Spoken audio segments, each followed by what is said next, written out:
that my company has got to provide to you today.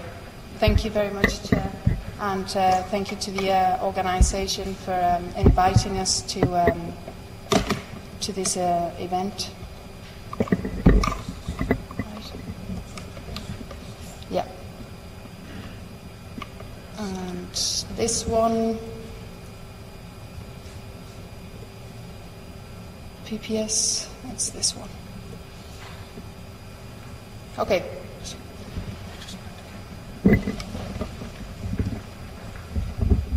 It's just that I've got a video and it's got a bit of sound, so this is why it's taking a bit longer. Thank you.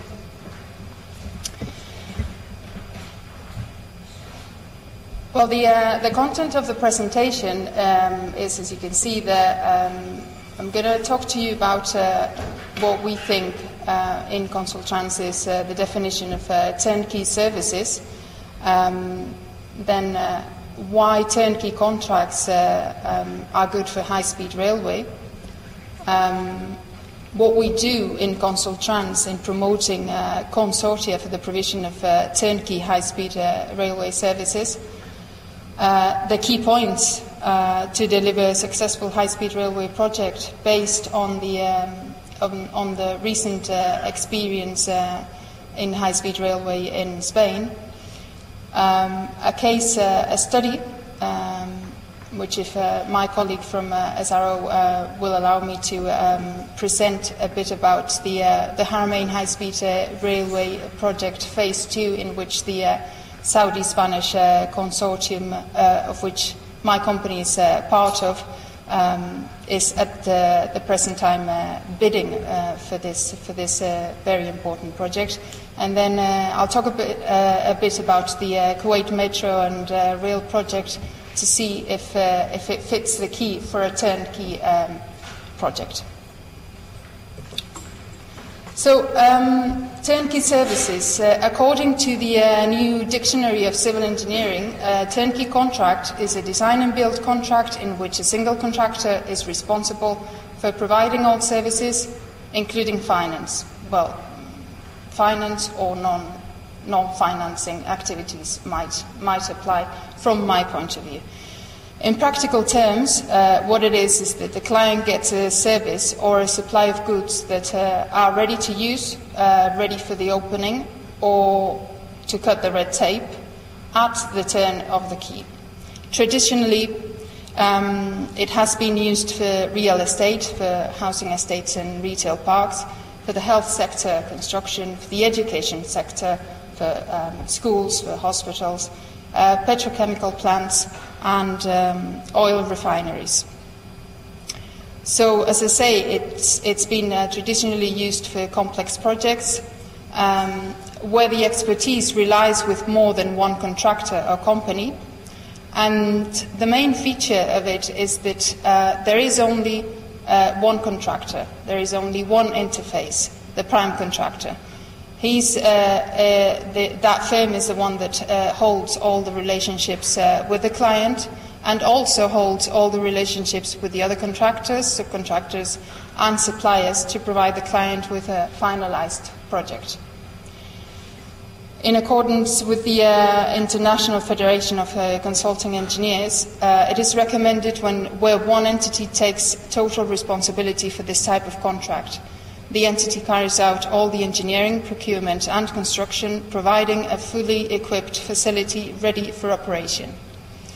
Normally the terms of the contract are negotiated between the parties, and it was developed when a new requirement appeared in the construction market, the certainty of a final price and or of a completion date.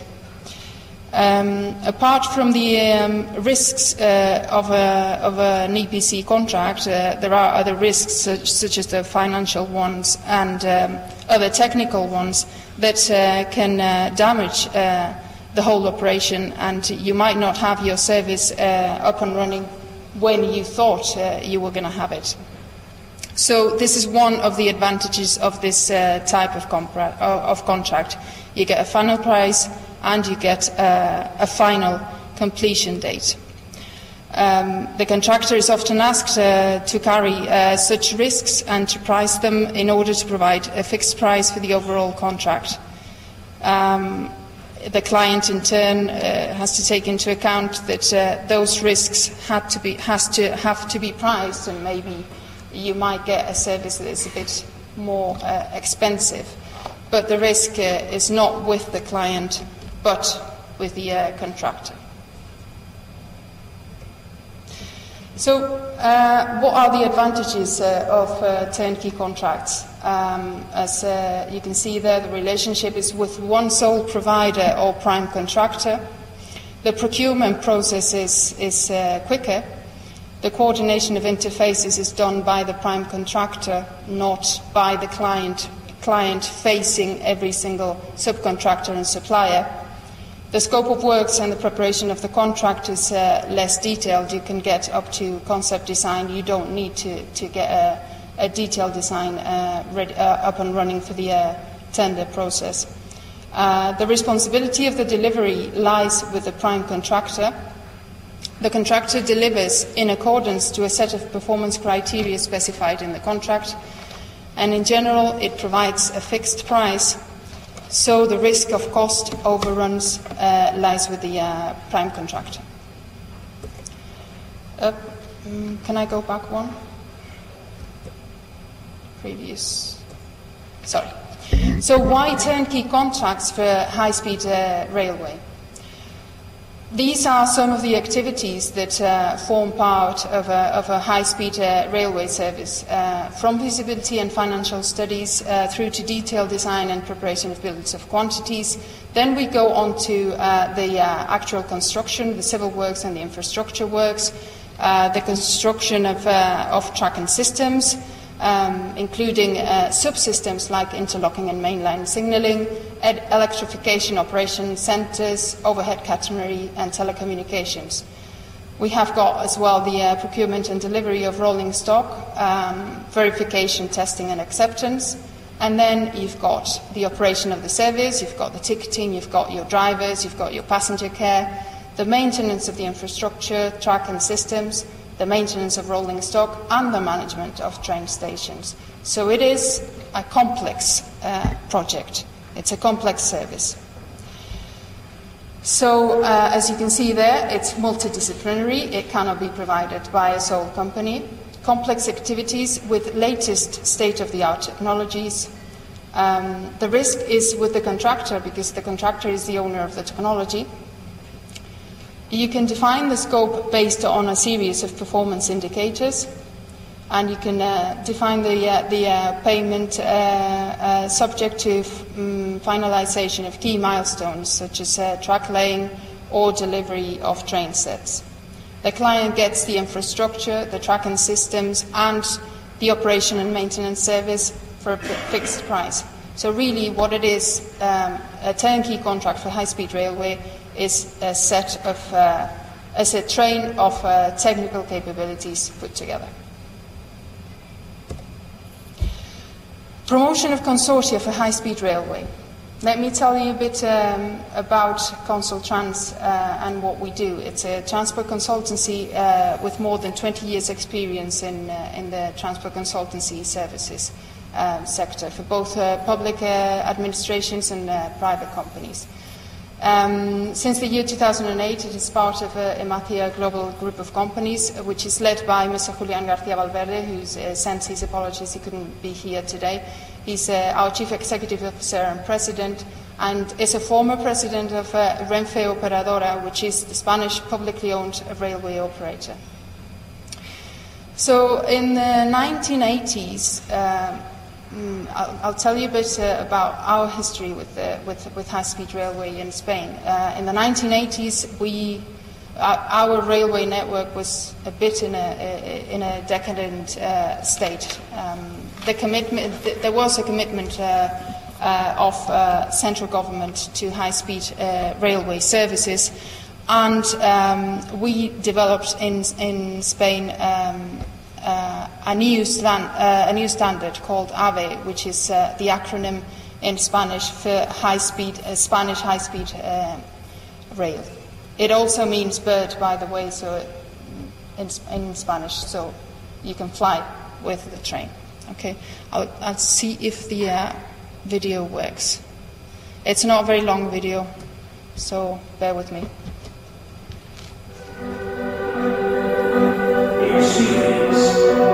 Experience bringing people together in unique destinations. Experiencing infrastructures in maintenance, in safety, with impressive travel in punctuality. More than 1,381 kilometers of high-speed lines in operation, and the satisfaction of over 17 million passengers every week that bring our stations to life are the proof of our service. Infrastructures that link cities and cross mountains and deserts, always with the highest respect for the environment and the quality of life of citizens, thanks to the efficiency of Spanish engineering, technology, and construction companies. Infrastructures completed on time and to budget. Safe, punctual lines, lines that break new ground.